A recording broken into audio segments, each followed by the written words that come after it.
seem fired up there. How'd practice go today? A little sloppy, but competitive. We got some good things out of it.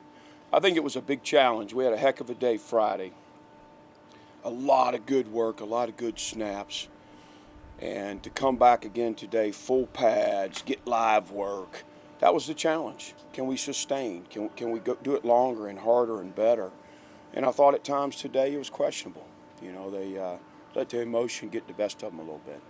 This is practice 9 or 10 for you now. Is this sort of the nitty-gritty time of spring ball where things have to kind of get serious here?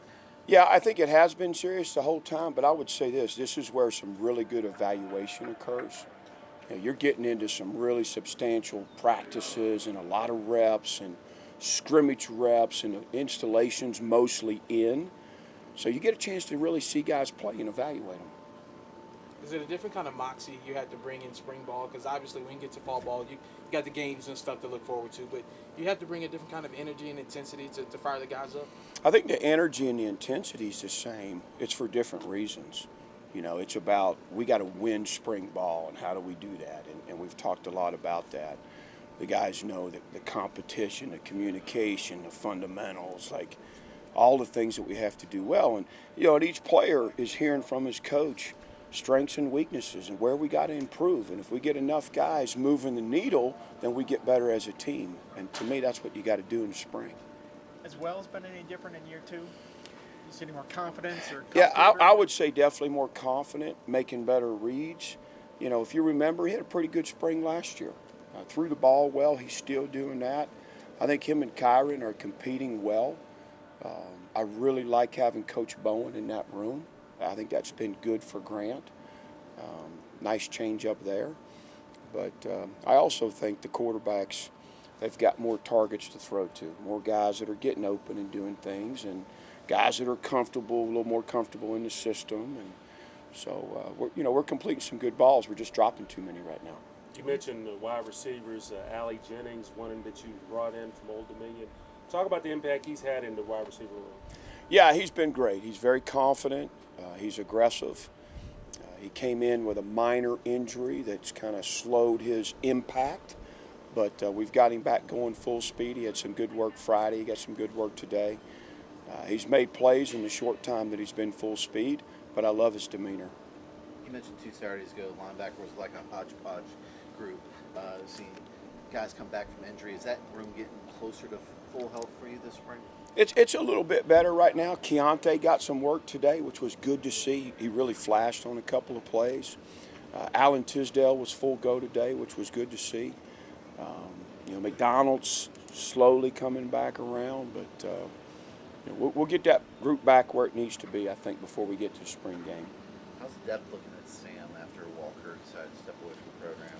Yeah, honestly, we got some guys training there. Obviously, Derek Canteen is playing kind of that nickel Sam for us, playing first down, second down, third down to support Keontae. We've also asked Nasir Peoples to start learning that position. Nasir's a bright guy. He's our boundary safety. A lot of things, a lot of traits carry over to the field backer, that field nickel. So Nasir's going to do that. And we've made a wholesale move with Jalen Hoyle. He's gone from safety to that nickel Sam full tilt for the remainder of spring. How about Keller? Looks like he was at Mike again doing stuff today. Is it starting to come together for him more? Yeah, I'm glad you asked. It certainly is. He's been a pleasant surprise. I was hoping he could just learn Willie better. And he's done that, and he now has tackled Mike because of the injury situation, and he's setting the front and making the calls. I saw him today. The D tackles were lined up wrong, and he was able to get them lined up right and get back where he needs to be and line up himself. So he's made a lot of progress that way. Coach Marr's done a good job with him. With the move with Hoyle, is that just a body situation, or do you see some skills that you're like, this can translate pretty well? Yeah, Jalen's a tough kid. He's got straight line speed. I think he's one of those guys you see if, as a blitzer off that edge and being closer to the box, if that doesn't help him show up a little bit more. You feel better about the running back room this year with the healthy Malachi Tootin? Looks like he's right there, 1A, 1B right now. Yeah, I do feel better. I think Tootin's added a lot to the room. the level of competition and play, his style of running is different than Malachi. I also think that Chance Black has improved, and I also think that Jeremiah Coney has opened some eyes as a freshman. So I think we're in a pretty good situation there. Obviously, we got to keep improving in protection and route running and things like that, but I like what we're doing with our run game and with the backs, and the offensive line are complementing one another right now.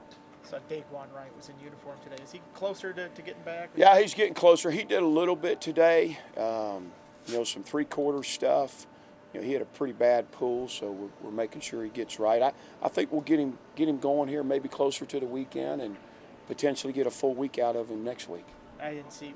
Was Lofton out there today? Lofton was out there, yeah. Okay. Yeah. He's not quite 100%, but he's out in the mix pretty good. Finlayer, it looked like he was wearing a sling. Yeah, he had a is he minor all right? procedure on his shoulder. He'll miss the remainder of spring, but we're excited about him. It looked like Payne was back out there after missing early parts. Who's that? Payne. Phil Darius, yeah. Yeah, again, he had a pretty serious surgery, so we're making sure he's right. He's about on schedule, maybe slightly ahead, but he's getting some work. You look at what can we get out of these guys who are coming off injuries to get the most out of the spring for them. And I feel pretty good about most of those scenarios right now. We're talking to Kendricks here in a second. I know he really came on strong last year. You said he was playing some of the best defensive tackle on the team. How big was it to get him back? And did you have to do much convincing to get him to come back, or was that something? Yeah, honestly, with him, the one thing we talked about, his offseason last year, he was coming off surgery and was not able to do much, which was the primary reason it took mid-season before he really got to form.